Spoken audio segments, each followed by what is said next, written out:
Hola,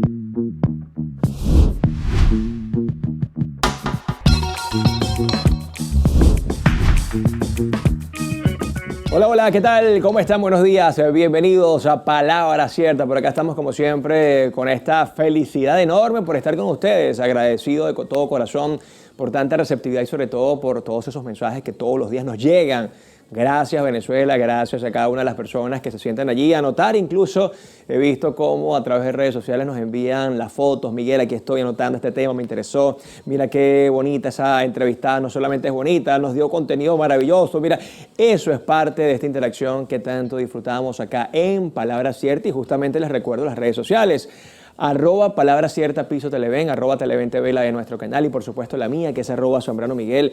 Ahí estamos siempre atentos a todos sus comentarios, sugerencias, críticas constructivas y finalmente lo que hacemos es complacerlos. Usted tiene algún invitado que quiera ver acá, póngalo por allí para nosotros conocerlo, estudiarlo y por supuesto invitarlo. Además, el código QR que está en pantalla para que lo puedan escanear y de esta manera disfrutar de nuestra aplicación que es Televen Stream, porque Televen está contigo a donde vayas. Hoy en día, cada vez escuchamos más sobre problemas de salud como la diabetes tipo 2 y enfermedades metabólicas. Sin embargo, hay un fenómeno subyacente que a menudo no se discute lo suficiente, la resistencia a la insulina. Y es que afecta a millones de personas en todo el mundo y a menudo pasa desapercibida. Este trastorno ocurre cuando las células del cuerpo no responden adecuadamente a la insulina, una hormona crucial para regular los niveles de glucosa en la sangre. Como resultado, el páncreas produce más insulina para compensar lo que puede llevar a un ciclo vicioso de aumento de peso y eventualmente a la diabetes tipo 2. La resistencia a la insulina no solo es un precursor de esta enfermedad, sino que también está asociada con otros problemas de salud como enfermedades cardiovasculares y síndrome metabólico. Uno de los aspectos más preocupantes de la resistencia a la insulina es su naturaleza asintomática en las etapas iniciales. Muchas personas no son conscientes de que la padecen hasta que se presentan complicaciones más graves. Factores como la obesidad, la falta de actividad física y una dieta poco saludable contribuyen significativamente a su desarrollo. Además, el estrés y la falta de sueño también juegan un papel importante en la resistencia a la insulina, creando un entorno propicio para su aparición. La educación y la concienciación sobre este tema es fundamental para prevenir su avance y sus consecuencias. Se estima que 1 de cada 3 personas en los Estados Unidos tiene resistencia a la insulina y esta cifra sigue aumentando. Según la Organización Mundial de la Salud, la prevalencia de la diabetes tipo 2 ha aumentado drásticamente en las últimas décadas y se espera que continúe en ascenso si no se toman medidas preventivas efectivas.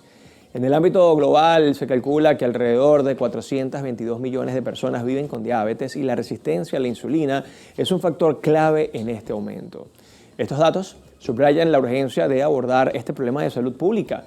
Sin duda alguna, la resistencia a la insulina es un problema silencioso que requiere atención inmediata. La prevención y el tratamiento deben centrarse en cambios en el estilo de vida, como una alimentación equilibrada y la incorporación de actividad física regular. La concienciación sobre esta condición es esencial para reducir su prevalencia y mitigar sus efectos en la salud pública. Solo a través de un enfoque proactivo y educativo podremos enfrentar este desafío y mejorar la calidad de vida de millones de personas. Hoy vamos a conocer más sobre la resistencia a la insulina y para eso nos acompaña una experta en la materia. Ella es médico endocrinólogo, así que bienvenida, Florelis Toro. ¿Cómo está, doctora? Hola, Miguel, ¿cómo estás? Muy bien, ¿usted? Muy bien, gracias a Dios. Bueno, tema interesante, además de alta importancia en el país. Antes de iniciar con el tema, quiero que veamos unas encuestas que hizo nuestro equipo de producción en la calle. ¿Tienen ustedes idea de qué es la resistencia a la insulina? Vamos a verlo. Si hablamos del organismo, es el rechazo que tiene el organismo a ese tipo de medicamentos que se le aplican a las personas que tienen ya una enfermedad avanzada que se llama la diabetes.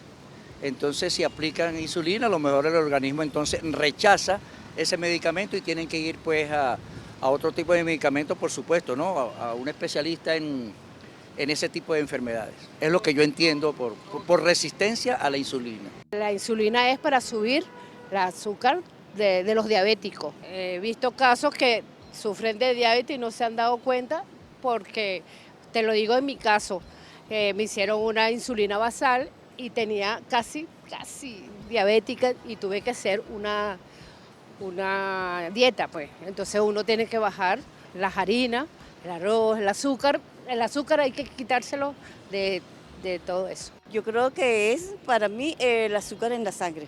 Hay síntomas, pero a veces silenciosos, a veces tú no lo sientes. Entonces, si no, cuando de verdad ya está, tienes problemas de insulina. Doctor, ¿es normal que las personas no sepan qué es la resistencia a la insulina? Es normal, es completamente normal, Miguel. Realmente es un tema que está muy en boga en los últimos tiempos, pero que no es que es reciente. Realmente la resistencia a la insulina es algo que forma parte de la fisiopatología de la diabetes tipo 2 y, bueno, definitivamente es una de las causas, entendiendo la insulina como la hormona que se encarga de bajar los valores de glucosa en sangre, y una vez que se empiezan a tener unos temas como aumento de peso en función de grasa, todo lo que va de lo que conversaste en la primera parte, ¿no? Cambios de verdad que malos hábitos de vida, sedentarismo, mala alimentación, todo ello va a devengar evidentemente en un aumento de peso en función de grasa, y esto va a hacer irremediablemente que la insulina se eleve en sangre, producto de todos estos procesos de disregulación metabólica. Bueno, y justamente de eso estaremos hablando el día de hoy acá en Palabra Cierta, así que ya venimos con más.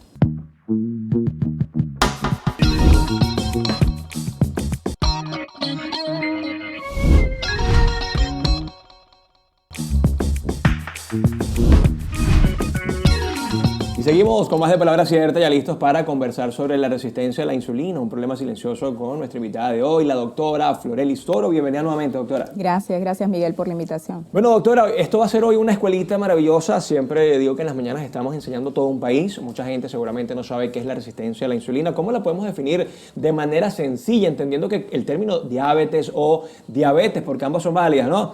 Diabetes y diabetes, sí. Hablando un poco de lingüística, sí es conocido, pero la resistencia a la insulina, ¿qué es, doctora? Fíjate que la resistencia a la insulina no es más, Miguel, que esa dificultad para la hormona insulina de pasar o atravesar los tejidos para generar su acción. ¿Cuál es la acción principal de la insulina? La acción principal de la insulina es bajar los valores de glucosa de sangre, entendiendo glucosa como lo que llaman azúcar en sangre, ¿ok? Y esta azúcar en sangre se eleva por todo lo que comemos, es decir, todos los alimentos que comemos tienen al final en su vía metabólica la tendencia a elevar la glucemia. La insulina atrapa de la sangre esta glucemia y la traslada hacia los órganos. Cuando hay resistencia a la insulina porque el paciente está muy inflamado o porque tiene un aumento de peso en función de grasa, vamos a tener que se devuelve hacia la sangre los valores de glucosa e insulina, resiste, choca, rebota, resiste en el órgano y en consecuencia no se genera la acción, teniendo entonces hiperglucemia en sangre e hiperinsulinismo en sangre. Es decir, que esto funciona prácticamente como un regulador. Es como un regulador, ciertamente, y la resistencia a la insulina no es más que la dificultad de la propia insulina para regular los procesos metabólicos. Ahora, doctora, ¿la diabetes o diabetes y la resistencia a la insulina es lo mismo o no? No, porque la diabetes se instaura cuando ya usted tiene unos aumentos o un aumento de glucosa en sangre, producto de que la insulina no está haciendo su efecto. En el caso de la fisiopatología o, digámoslo, la patogenia de la diabetes mellitus tipo 2, la resistencia a la insulina tiene mucho que ver. Pero en el caso, por ejemplo, de la diabetes tipo 1, donde existe una destrucción de los folículos pancreáticos que producen insulina, pues allí no vamos a tener insulina y también el paciente tiene diabetes. En sí, diabetes es aumento de glucosa en sangre por encima de unos valores e insulina elevada es otra cosa. Eso tiene que ver con resistencia a la insulina e hiperinsulinismo. ¿Ok? Una cosa puede llevar a la otra. ¿Cuál es la más común de las dos? La resistencia a la insulina, realmente. ¿Ah, sí? La resistencia a la insulina, ¿por qué? Porque forma parte de esos estadios iniciales donde usted puede presentar básicamente un aumento de los valores de insulina en sangre, pues porque tiene un aumento de peso en función de grasa. Esta grasa forma una pared entre, pues, es como hace que resista la entrada de la insulina al órgano, incluso procesos inflamatorios per se, en el contexto también de síndrome metabólico, como lo mencionabas anteriormente, y todo esto va a contribuir definitivamente definitivamente que se presente la diabetes tipo 2 a futuro. Entonces, por eso es que es tan importante tomarla en periodos iniciales. Así como se conoce que la diabetes tiene una predisposición genética, también la resistencia a la insulina. Sí, también. De hecho, todas las enfermedades, Miguel, tienen una predisposición genética. Okay. Sin embargo, en el caso de la resistencia a la insulina, tiene muchísimo que ver, porque pues una persona puede ser hijos de padres que no sean diabéticos, hijos de padres que no hayan sido obesos y presentar resistencia a la insulina porque simplemente elige comer mal y tiene una vida sedentaria. Entonces, obviamente, va a aumentar de peso en función de grasa y en consecuencia va a tener todo lo que hablamos anteriormente. Doctora, ¿cómo se diagnostica la resistencia a la insulina? Me imagino que un examen de sangre, ¿no? Que sería lo más típico, igual que la diabetes, pero también hay cosas físicas que de repente la persona puede estar, oye, sí, yo he sentido esos mareos y he sentido ese bajón.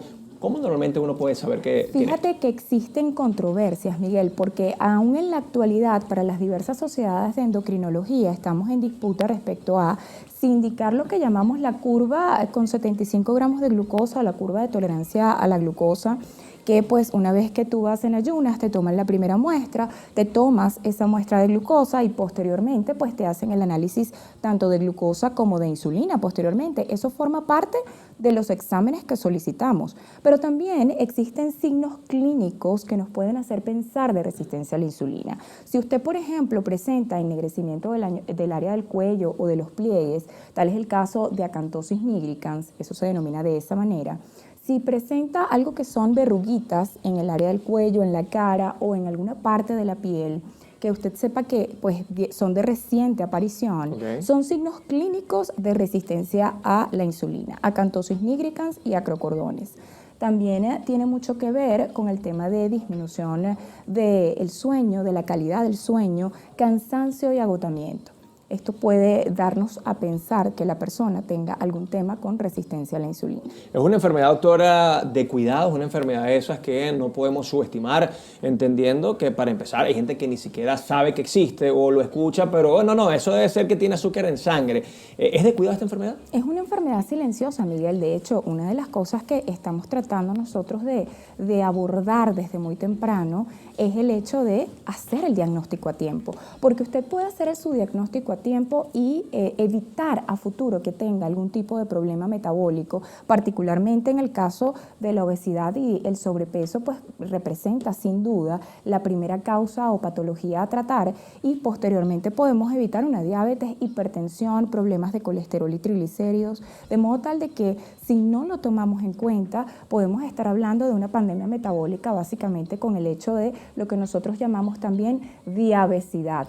Diabetes y obesidad, dos diagnósticos que van de la mano y que en definitiva pueden mejorar si usted toma repercusiones al respecto. ¿En qué etapa de la vida es más común que se aparezca esta enfermedad silenciosa? Desafortunadamente tenemos cada vez personas más jóvenes, incluso estamos viendo niños que están a edades muy tempranas porque hay una predisposición a darle dulce a los niños. Entonces, es como todo, cuando tú acostumbras a tu hijo a comer desde muy pequeño alimentos que son con alta carga glucémica, al final, en la vida adulta, el cerebro te va a pedir alimentos con alta carga glucémica. Claro. Entonces, en definitiva, esto va a predisponer a tu páncreas a la secreción, hipersecreción de insulina y constantemente vas a estar con estos temas en desequilibrio metabólico, de modo tal de que puede presentarse a cualquier edad y cada vez más está siendo más frecuente en niños y en adolescentes. Hablando justamente del páncreas, ¿se afecta justamente con la resistencia a la insulina? Pero me lo responde en la próxima parte, ¿vale?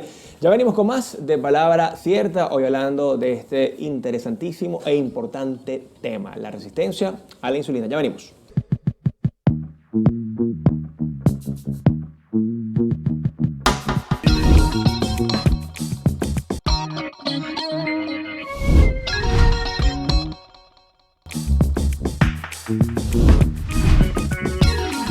Estamos de vuelta acá en Palabra Cierta hablando con la doctora Florelis Toro. Ella es endocrinólogo, especialista en la materia, porque estamos hablando justamente de la resistencia a la insulina. Le preguntaba, doctora, el páncreas. Mi abuelo, que en paz descanse, hace ya 22 años, murió justamente de una pancreatitis, ¿no? Una vez que yo escuché el tema del páncreas, dije, wow, órgano vital, ¿no? Muy importante que va conectado con todo esto. Una vez que se tiene resistencia a la insulina, ¿el páncreas se ve afectado?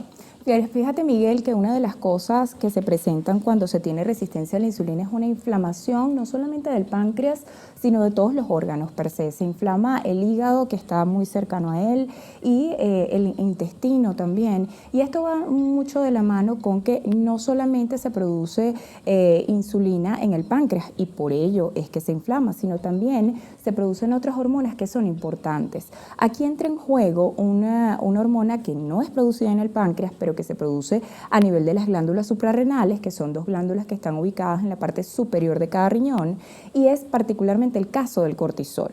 El cortisol, que es lo que llaman la hormona del estrés, durante todos estos procesos de resistencia a la insulina, el cortisol tiene un papel protagónico porque definitivamente cuando no llega la glucosa a donde tiene que llegar por la resistencia que existe, se secreta cortisol a través del torrente o al torrente sanguíneo, y este cortisol va inflamando progresivamente todo el resto de los órganos, repercutiendo desfavorablemente en la salud del paciente. Cuando conversabas y decías que trastornos del sueño, trastornos en los hábitos alimentarios como no comer a las horas, todo esto también juega en favor de aumentar los valores de cortisol y proinflamar al paciente.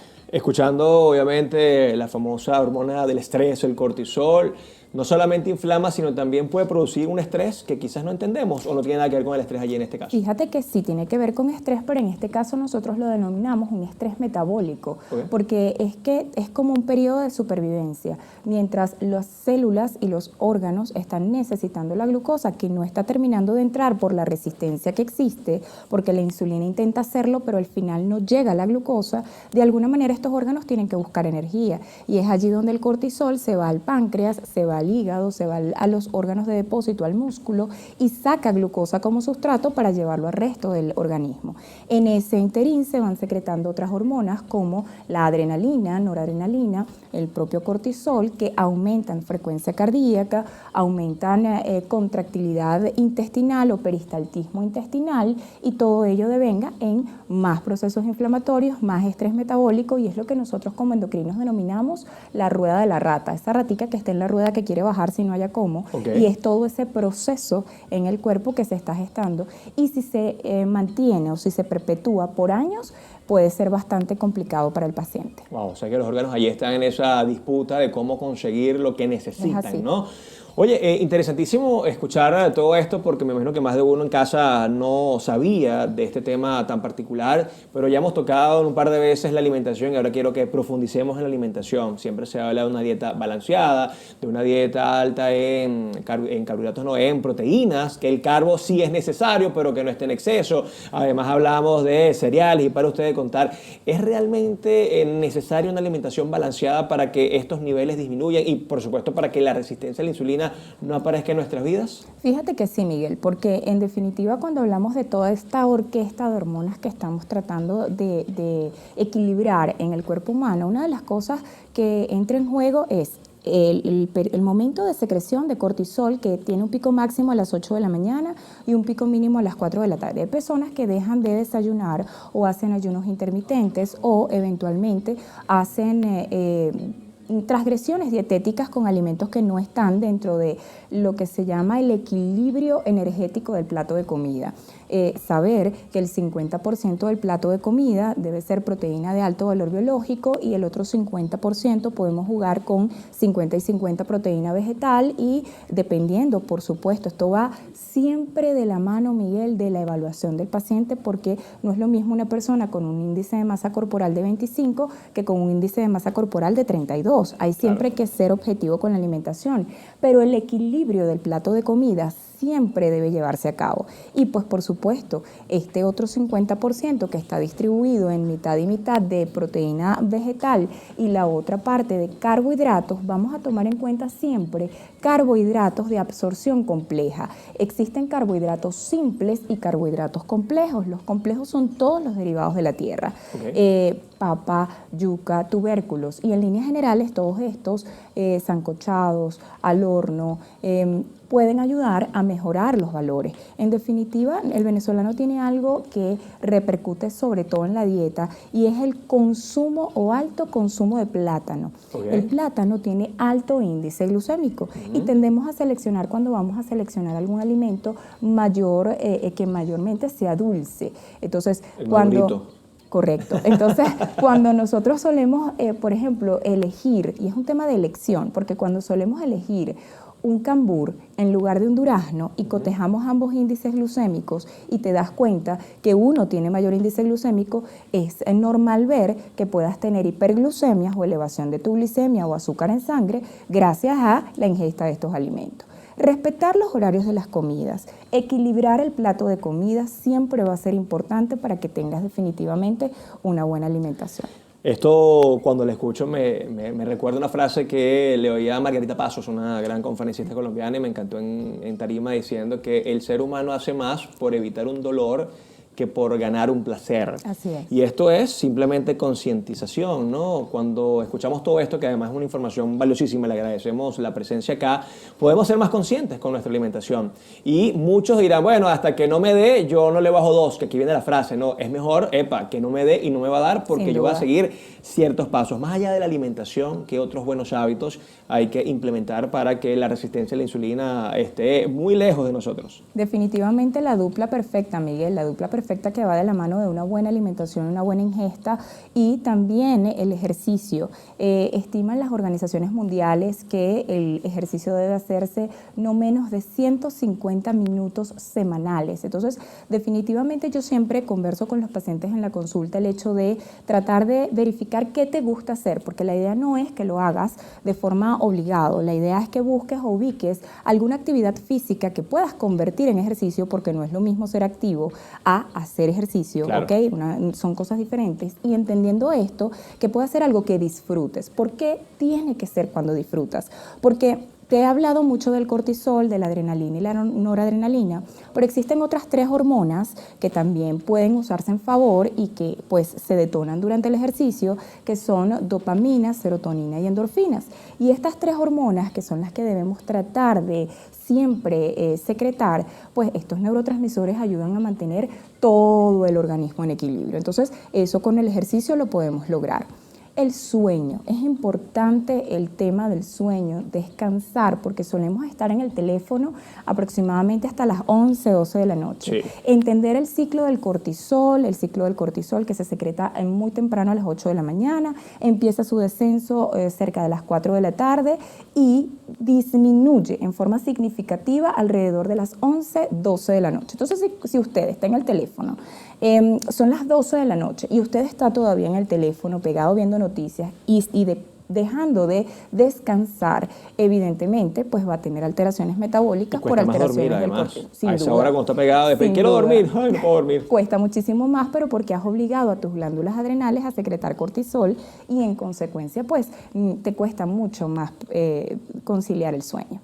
Lo otro es conectarte con situaciones que te gusten, por lo que te comenté de las hormonas anteriores. Un hobby, una cosa. Un hobby. Tiempo de ocio chévere. Sí, exacto. Algo que tú realmente disfrutes, que sabes que te vas a relajar. Okay. Y definitivamente cotejar que tanto que aquello que te estresa desde el punto de vista emocional, y aquí sí vamos, lo sueltes y lo liberes, porque en definitiva va en detrimento de tus valores de glucosa y de insulina. Bueno, terminamos justamente con esta parte que me encanta, que son las recomendaciones, los buenos hábitos y por supuesto esto que podemos hacer desde nuestra conciencia y desde lo que podemos controlar, porque si quizás es una predisposición genética y ya está en nuestra vida, lo que tenemos que hacer es cuidarnos y seguramente la querida doctora nos va a decir sus redes sociales, ¿verdad?